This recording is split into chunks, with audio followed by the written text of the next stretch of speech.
Hi, I am Priya Tiliani, the Superintendent of the Everett Public Schools, and I'm very excited to share with you today some of the promising practices that we've been developing and implementing here in our school system. Our students in the Everett Public Schools returned, like they did nationally, with a tremendous amount of learning loss after the pandemic. We as educators knew that we needed to approach instruction differently if we were going to really support the needs that had developed as a result of remote instruction and hybrid instruction from last year. Because state standardized tests were not as reliable and valid as they have been in the past, we decided to really focus on our iReady interim assessment data to determine where our students' strengths lie and where our students' weaknesses were. Our teachers spent a great deal of time looking at that student data and developing intervention groups of students based on the standards where they needed to work the most and where they knew that the students had gaps that they needed to fill. We also created win blocks, or what I need blocks, within the school schedule in order to create the time and space for our educators to be able to implement that targeted instruction. The results have been phenomenal for us, and not only has this demonstrated to us truly wonderful, cohesive, collaborative instructional practices that we want to implement into the future, but it has also resulted in incredible student outcomes. Without further ado, I want to turn it over to our amazing Everett educators in highlighting all of the wonderful work they've done this past year.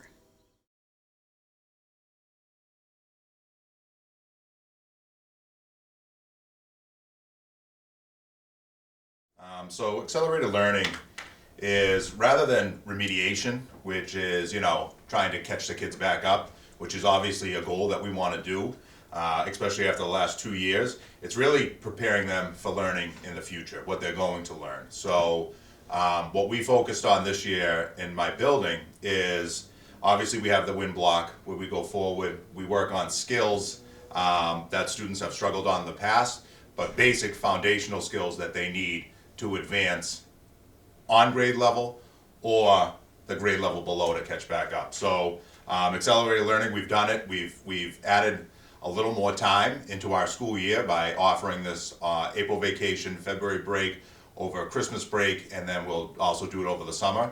And we've been intentional about building it into our schedule. So 40 minutes per day. We have that win block, which is the what I need block, so that students and teachers can focus on what they need to get ready to advance through their grade level. I think accelerated learning means understanding where our students are at their own independent levels and then being able to challenge them at their like independent levels and just kind of knowing our learners and like what they can handle so we can give them more. They all look pretty different because we're doing different things in them. So I think that that's like, sort of an individual question. But I mean, the same way we would with most lessons, where the kids come in, we introduce a topic, we do a little bit of whole group work, and then let them sort of take it and do some independent work and practice. I think it's also important that each win block has obviously a goal in mind. We have an end goal of what we want the students to know at the end, and I think all of our instruction is tailored to the kids in that group. So it's important to get to know them as well, and making sure that you're working with who you have in front of you, and you're helping who you have in front of you with the skills that you notice they need. So taking input from the other teachers, not just based on their data on paper, but input from their own classroom teachers and knowing what they need to work on. Well, coming from like the special ed teacher, I know I need to make sure I look at each student's goals, what they can do, their benchmarks, talking to the co-teachers and making sure that there's visuals around, and making sure that if a student can't do 10 questions, at least they're doing 5 of them. A lot of quality over quantity. Visual, touch, hear, all of that. So we use a lot of visuals, as Caitlin was saying, and a lot of anchor charts so that they can see things, but also a lot of EL resources, papers that they can have handy to help them practice the skill. And Myra is excellent at doing wonderful translations for us so that they have it translated and they can read it in their own language, which is really helpful.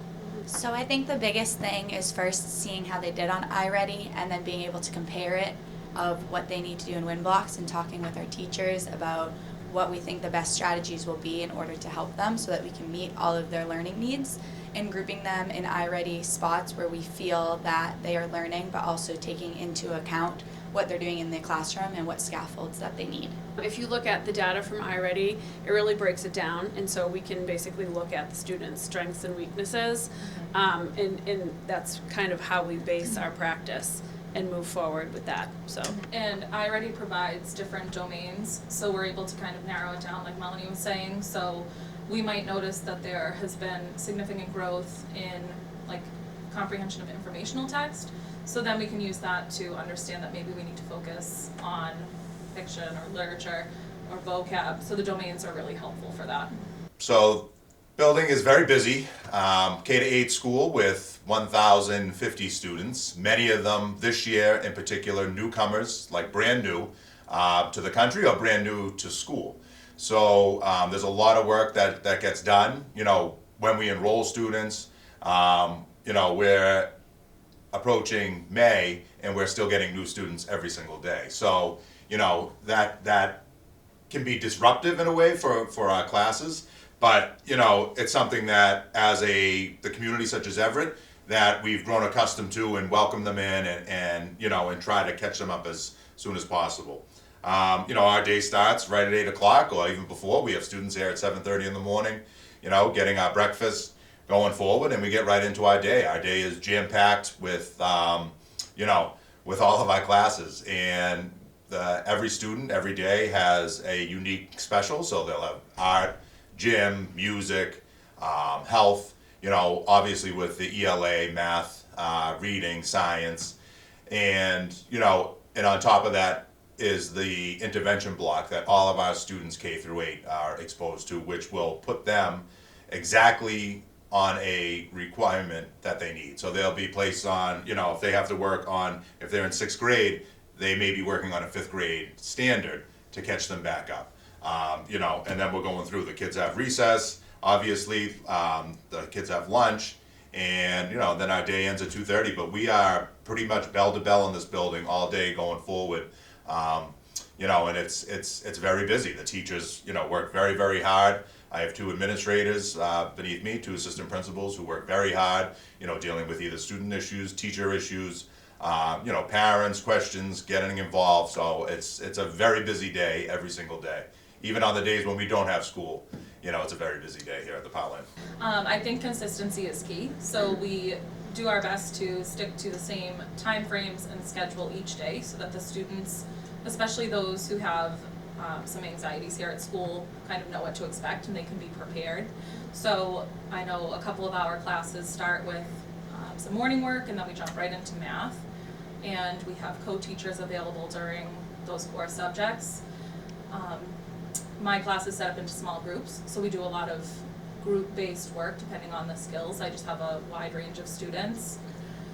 We fit in our social studies before WIN, and then our afternoon is broken into like a leveled ELA, where all of the students are exposed to grade level material, and then we're practicing skills at independent reading levels, and then we finish with some science. So there's a lot of work with multiple teachers, a lot of work with other students. It's a very collaborative environment, and just like I said, consistency is key, just kind of making it look similar day to day to help the kids. Also, not only with routine, but also being able to meet all students' needs. So I know using like videos to help give them some schema or background knowledge before we get into a topic, but also being able to assess them in different ways, whether it be like a quiz, whether it be a check-in or like a peer-to-peer working in a group setting, but being able to give them in individual groups and also as like a whole class, as well as using like kinesthetic learning, audio and visuals. So I think that especially with working with the co-teaching model, you need to be able to rely on each other. There is no higher percentage on one rather than the other when you're collaborating and working together and putting into practice during that lesson. And it's very important for the kids to respect both teachers equally and to understand that yes, there's a classroom teacher and that's your classroom teacher and that is her role. And yes, you have a teacher for support, whether it be for English language learning or whether it be for special education services. It is important for the children to know what each teacher's role is, but that the respect is equal among all of the teachers that they have in front of them, so that if you have a case where like classroom teacher isn't present, they respect that the support teacher just the same. Or if the classroom teacher does not have the support teacher present, you know, she's still able to scaffold and help that child the same way as if she had her co-teacher present. I think one of the biggest things is if somebody walks into a room and they're watching two co-teachers collaborating and working together, that they won't be able to tell who the classroom teacher is and who the support teacher is. So the data that we have, there's bigger data based on iReady. We use that to inform, of course, like groups and such. But just weekly, based on whatever skill we're working on, we're always doing constant exit tickets and check-ins. And we meet at the end of the week and we say, how did students do with this math topic? Or how did the decimals quiz go for you?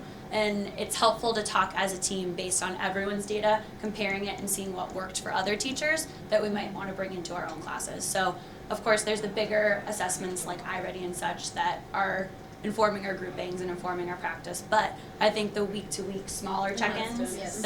the little data is really important. and it helps us stay on track as a team, and it also helps us teach the kids better. I have to say that I think that's one of our strengths. Like, we always are checking in. We have prep together every day.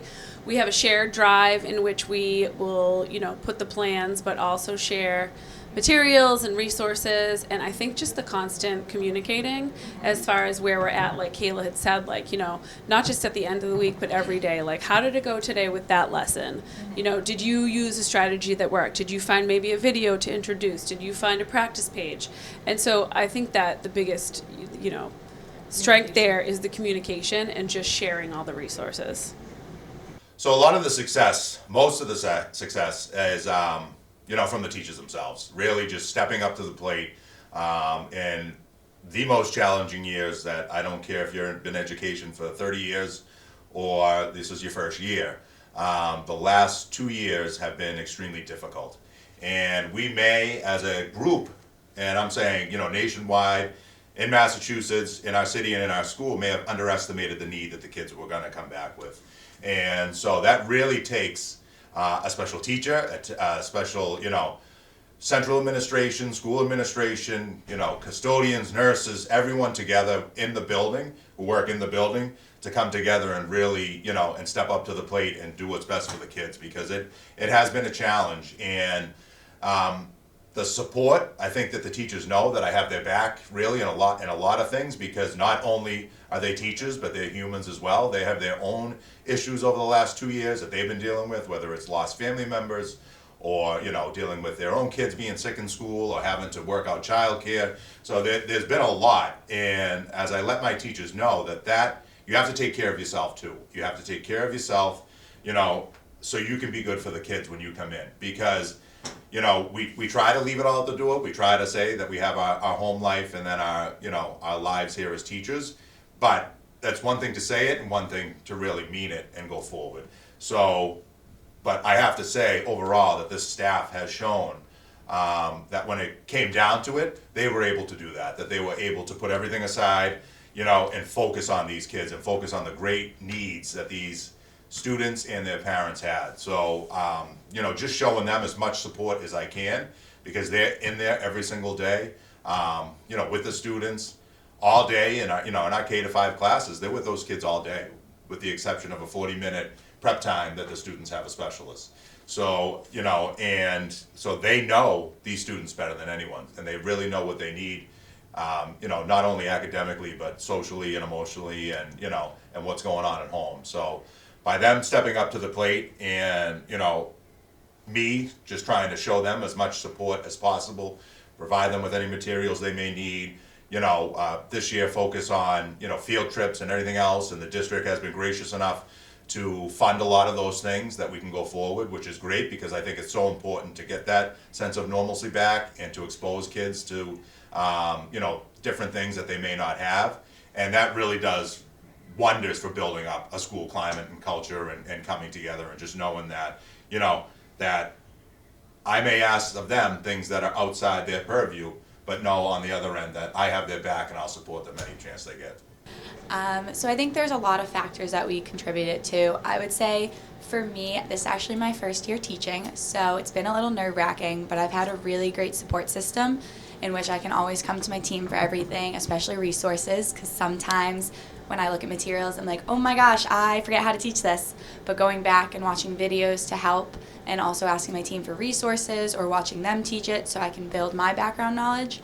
Also being able to go to teams within this building, such as higher grades or lower grades, that may be able to help me with certain students, as well as different like interventionists such as reading and math, and getting their opinions of the best ways to teach us and what they felt have worked in the past and what might work better. And especially administration, in the sense that they always have our back. They get us through things and help us with any materials that we don't have or things that will support us in our teaching. I'd like to also add, I think just simply being in person and being able to just kind of do what we love and do what we know. I think remote learning was very challenging, so having that like fresh, exciting start General to be enthusiasm. yeah, to be And back in with the person, kids. and the kids feel your excitement and they feed off of things that you're excited about. So I think just being back and having more of a normal year, if we can call it that, I think that really has helped too. I think the number one idea here is building relationships. I think the students need to feel that you understand them, especially the students in 4th grade. They're starting to realize they might learn differently than their peers. They start to get that idea of somebody can do more than them or less than them. So I think getting to know them individually and just kind of communicating with them, I know you need X, Y, Z, here's how we're going to reach it, and just kind of letting them be seen. And so it's that community that we have to build, and again, just kind of normalizing within the classroom that different kids are going to be doing different things. And that can help them feel like they can access the things at school, like the curriculum, even if they're doing something different than the person that sits next to them. So just building that relationship and letting them know hey, I understand you and I understand what's gonna make this work, so let's do it together.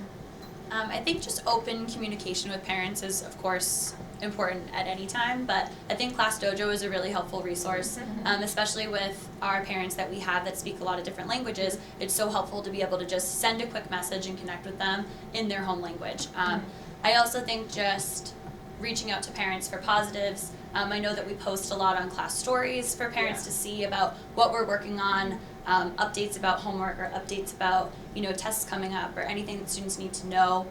So just keeping parents involved constantly, reaching out for the positives, not only just the negatives, and just keeping them informed of what their child's up to in school is important. Even seeing them at pickup, just at the end of the day when they come to pick them up. If a parent needs to speak to us quickly, it's just a good way to check in. So just having that open communication. Just wanted to add one more thing too. I know many times parents can't make it to conferences, so they might send us a dojo message saying that, and they want resources so that they can help their child at home. So we do send resources home with them so that they have that ability to help their child at home. Yeah, I mean, I think the school climate it's extremely important. And a lot of times, I've been in a lot of different schools, either working in different schools or just going to visit or going to my own kids' schools or going forward. A lot of times you get that sense right when you walk into the building. You really get that feeling when you walk into a building about the climate and the culture. If the people are welcoming, if they're saying hello, you're looking around the building and the student artwork and all that stuff is super important. I really think it sends a message to parents that they're welcome, members of the community, and especially the kids and the teachers feel like it's their building, like this is theirs, and it's whether that's keeping it clean and orderly and it's safe, and that stuff has been super important. And when I came as principal 3 years ago, it was something that was my number one focus, was working on the climate and the culture in the building and getting it back of a supportive environment, for teachers, really putting the needs of the students first, putting the needs of the teachers up there as a top priority, because they are our greatest asset besides our students, obviously. And so working on that, knowing that they're supportive. It sounds cliche, but making sure that the teachers know that I'm always here to talk, whether it be a student issue, a personal issue that they might be going through or an issue that they have in the building, that there's really no judgment and that I'll put some value behind what they're saying. So, you know, there will be action on some of the recommendations that they may have. And I say, and I'm honest with them, and I've always been honest to them, sometimes to a fault, but some things I can do and some things I cannot. And some things are in my control and some things are not. But the things that are in my control and that I'm able to help you with, and, you know, it's gonna be beneficial to the school and to the kids, then I'm always going to support teachers in that aspect. So, and I think the teachers realize that over the time that I've been here, and I think that really, they show it, you know, 5 times over in what they do for the school and for the kids, and for me personally. As far as the climate here at the Parlin, I've been here for a while now, and it's definitely a wonderful place to work as far as the climate in the community. Like, we are friendly with everybody, whether it's just seeing each other in the halls or doing things after school, and that helps. And the support that we get from administration is a big deal too. So, you know, just constantly feeling supported and respected is a big deal that goes so far, and I just think that that makes a huge difference in how we feel and how we come to work every day. And like I said, you know, on this team, like, we are friends, we will get together outside of school as well. And so it just builds that sense of like family and community. And I think that that translates to the kids. Like, the kids seeing us even just chit-chatting in the hallway or at recess makes them like understand that, you know, it's important to be able to get along with the people that you're with every day and to be able to work with them. So I just wanted to say, as someone who, I grew up in the city, I went to Everett Public Schools, I graduated from Everett High, having that like pride when you're in your building, the students feed off of it, you know, being proud to be here in this building. I've connected with so many other teachers around. Maybe I've seen them before. Maybe Miss Petal was also a teacher when I was in elementary school at the same school. So I think showing them that you can come into the building and be proud of it helps the students like want to take pride in their school as well, yes. in their city.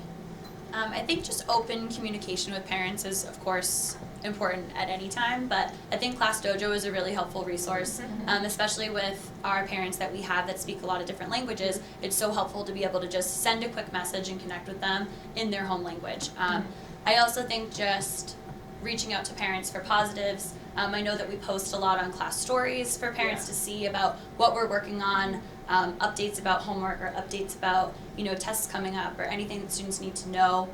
So just keeping parents involved constantly, reaching out for the positives, not only just the negatives, and just keeping them informed of what their child's up to in school is important. Even seeing them at pickup, you know, just at the end of the day when they come to pick them up. If a parent needs to speak to us quickly, it's just a good way to check in. So just having that like open communication. Sorry to interrupt. And I also encourage the students to join me when I have a parent meeting, depending on the conversation that's to be had. And I find when the student sees their teacher with their adult, they kind of connect the dots and realize like, okay, we're all here, they all know what I'm doing at both home and school, and it's more of like a team at that point, so just kind of including them in those conversations. I mean, the grade 4 team, you know, along with you know, the other teams in the building, but the grade 4 team really, you know, they knocked it out of the park. I mean, they did a really good job. Their focus, you know, was obviously on reading and math, but their math scores were through the roof. The kids had tremendous growth across the board in 4th grade, and that can be unique because you know, math is tricky. Whether if it comes down to students really not being interested or making math interesting, teachers taking the time to really get in depth and teach that. So it was super impressive of them. You know, that 4th grade team, they work together very well as a team. They have common planning twice every 8 days, but you know, on their prep time, before school and after school, they're still working together and doing what's best for the kids. And so that showed that through the data, but even just walking through their classrooms, seeing how the kids respond to those teachers. You know, we have 4 4th grade homerooms, so they're big classes too. So it's not an easy task. I mean, those classes are pushing 30 students across the board. And a number of those students are EL students, you know, varying levels from level 1, you know, all the way up to students who have flipped and have now, you know, be considered a native speaker. But it's really impressive the work that they do. The 4 homeroom teachers, My two English language teachers and my special education teacher have done a phenomenal job, along with Lindsay Ferris, who's my guidance counselor on that team, you know, who's always checking in and taking care of the social emotional needs of those kids. So I'm really proud of the work that they did, and you know, and they've really stepped up to the plate this year.